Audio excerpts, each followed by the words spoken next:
The artifacting problem has been fixed. Let's go over the code. So within the FILE196 section, within our loader function, we have made the section eraser bro variable section. You can like pause here to read that. We don't have time to read every single one of these.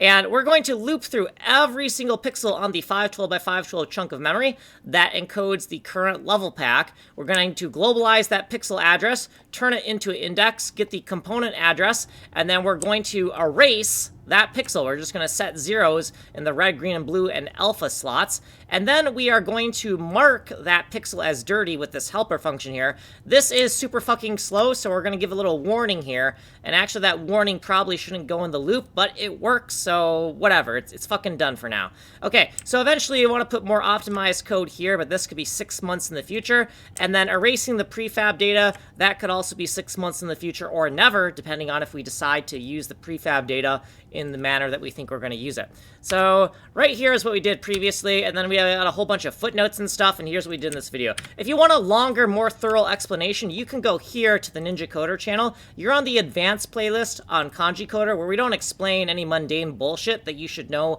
as an advanced programmer. Source code is here, and different ways to get a hold of me are here. So like and subscribe. My name is Kanji Coder. I'm working on an MMO called Atomic Ivy MMO. It's a fully destructible fractal geometry bomb game that uses proximity mines that blow up horizontally, vertically, and four-way. There's also lasers and a thing called a spark pin.